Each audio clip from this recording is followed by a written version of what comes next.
Famille, il y a vu cette vidéo là.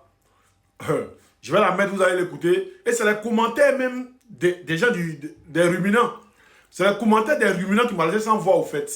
Voilà. Écoutez la vidéo puis je reviens. Je suis le porte-parole de l'AEE, l'amicale des enfants des enseignants. L'amicale des enfants des enseignants par ma voix, soutenons nos parents à travers ce message. Nous, enfants des enseignants, exprimons notre solidarité envers nos parents qui revendiquent légitimement une prime visant à améliorer notre condition de vie. Leur engagement quotidien en faveur de l'éducation mérite un traitement à la hauteur de leur contribution à la société. Il est temps de reconnaître leur rôle essentiel et de leur offrir les moyens de vivre dans la dignité. À la prime, à la prime, à la prime. Le RDA dit non à l'utilisation des enfants dans les trucs comme ça. Mais les enfants, au moins, c'est les revendications qu'ils font.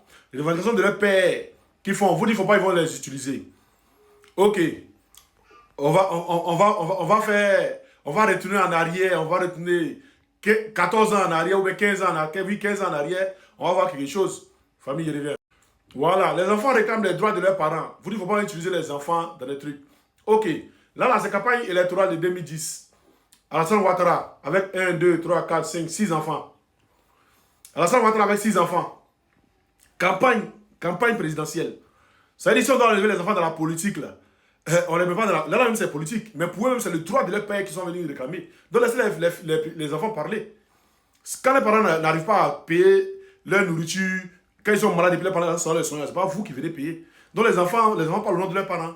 Mais voyez Ouattara ici qui a payé l'enfant des gens ici. Ces enfants là on ne sait pas ce qu'ils sont devenus. S'il les a payés, il doit les payer à vie, c'est une publicité. Il doit les payer à vie, est-ce qu'il les paye? Non, à enlever les enfants, non à l'utilisation des enfants dans les trucs politiques. C'est même pas politique, hein. C'est une grève qui est normale, voilà, qui est dans la Constitution. Mais prendre les enfants pour faire campagne, là, ça là, bon, vous voyez ça ici. Vous voyez la photo du président de Ouattara, le président de Ouattara ici. Voilà. Et même il y a une photo où le président de Ouattara a pris une fille pour faire sa campagne, pour mettre 6 pancartes. Donc, c'est pas aujourd'hui que vous devez vous justifier. Il y a un mois seulement là, ici, prêt pour vous jusqu'à Las Caras. Vous n'avez plus d'argument, Ouattara, il est éliminé depuis mars. On vous dit ça, vous voyez qu'on s'amuse. On dit qu'il est éliminé depuis mars. Voilà, il y a vu même une vidéo où il est quitté à la clinique Farah et tout. Mais clinique Farah, vous savez pas que c'est là-bas, lui, il gère ses business. Vous savez pas, il n'a pas gérer soins. Hein. Il a géré le business là-bas, il sait. Voilà, il sait ce qu'il allait faire là-bas. Sinon, Ouattara, son docteur est en bengue ici.